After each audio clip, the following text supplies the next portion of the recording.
RV Gamma laying up point.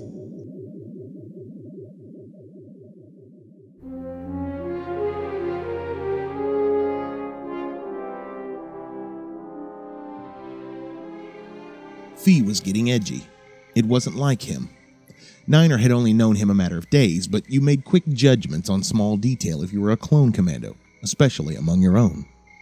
He didn't sleep when Niner relieved him on watch, and after 15 minutes, Fee came forward to the observation position and settled down beside him. The fire seemed to have stopped. The glow was still visible, but it was static. It had probably reached one of the streams and was burning itself out. They know we're here anyway, Fee said. Niner needed no telepathy to know he was worrying about Darman. We could try the comlink at longer range. They'd get a fix on positions. They'd have to get lucky, and we only have to be unlucky once. Okay, sorry, Sarge. He lapsed back into silence. Niner adjusted his infrared filter to remove the distracting light of the fire. Suddenly, it was abnormally silent, and that meant the Gadans had stopped their incessant prowling, which was not good. Niner looked down his rifle scope, one-handed to get a narrower focus on the bushes in front of him. As he panned across the 180 degrees, he caught sight of little paired reflections, the alert eyes of Gadans huddled in uncharacteristic stillness to avoid something. Movement. His scope flashed blue in one quadrant, warning him. Maybe whatever it was could see infrared. He killed the targeting, switched to image intensification, and the Mark I aerial, as Skirata called it. You've got eyes and ears, son. Good ones. Don't rely on the tech too much. Something was coming. Something slow, stealthy, smaller than a man, more sly than a droid. Niner put his hand on Fee's shoulder. Stay down, he thought to himself, not daring to speak, even on comlink. It was 10 meters away, coming straight at them, making no attempt to stalk. Maybe it didn't know what they were. It was going to get a surprise then. Niner flicked on his tactical spot lamp, and the blinding beam caught a shining black shape.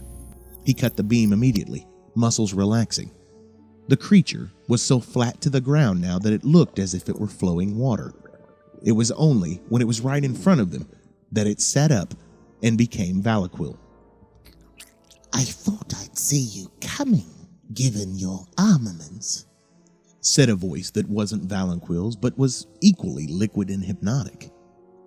I make it a rule never to startle a humanoid with a rifle. Just as well we've seen a Galanin before, Fee said, and touched his glove to his helmet politely. I didn't seem to surprise your colleague either. I've come to brief you. I'm Janot. Please, don't call me ma'am every 2 seconds like Darman does. Niner wanted to ask 100 questions about Darman, but the Gurlanin had used the present tense, and so he was alive. Niner was glad he had his helmet in place. Displays of emotion weren't professional, not to outsiders anyway. You're heading for the wrong target, Janart said. You're on a course for the Separatist base. Normally, you'd be knocking on the door of a barracks with 100 droids inside. But they've moved half of them to defend the research facility and patrol the area. Neither Uthon nor her nanovirus is at the actual facility any longer. So it's all going just great then, Fee said cheerfully. Your targets are at a villa just outside of Imbrone. Despite what evidence you might see of the facility being defended, it's a trap. What's Darman doing? Niner asked. He has your special ordnance and detailed plans of your target. I've sent him into hiding with the Jedi. General Follier, we thought... You thought right. He's dead.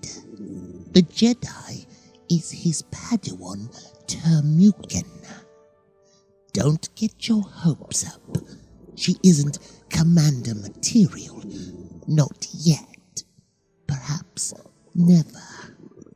For the time being, this is still your war. We weren't planning on a frontal assault, not without infantry, Niner said. Now that we've lost the advantage of surprise, we're going to have to get it back again. You do have one element. Gez Hoken has no accurate idea how few of you there are.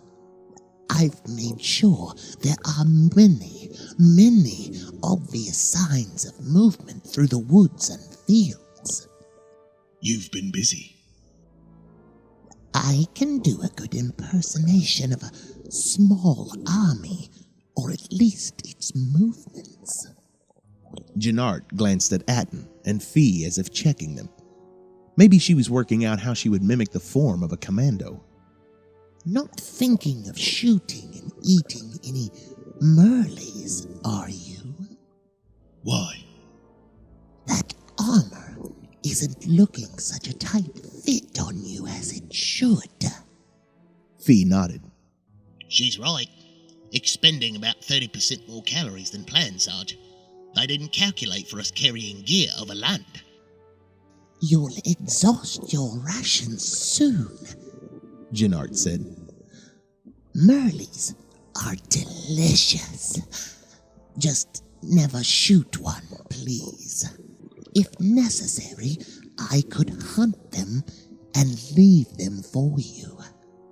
Why? The one you shoot might be me. It was one more angle they hadn't covered on exercises. Not even Cal Scarada had dealt with Gurlanins, it seemed. Or, if he had, he hadn't mentioned it. Niner liked them. He wondered what world they came from. It was bound to be a fascinating one. Where will you head now? Jannard asked. I need to let Darman know where you are. I'd have said RV Gamma, but that's going the wrong way from what you've told us. I can give you a location of a suitable area nearer Imbroni, and when I return to Darman, I will give him the same coordinates. Atten cut in. They mine gems here, right? Zika quartz and various green silicates mainly, yes. Picks and shovels, or mechanized? Mechanized. They'll have explosives for blasting then, and remote detonators with nice, safe, long-range settings. Gurlanins chuckled just like humans. She might have been amused. On the other hand, she might have been thinking Atten was a madman. But Niner liked the direction that Atten's inventive mind was taking. Get your holo charts, Jannard said. Let me give you a virtual guide to the gem industry of the Imbrani region.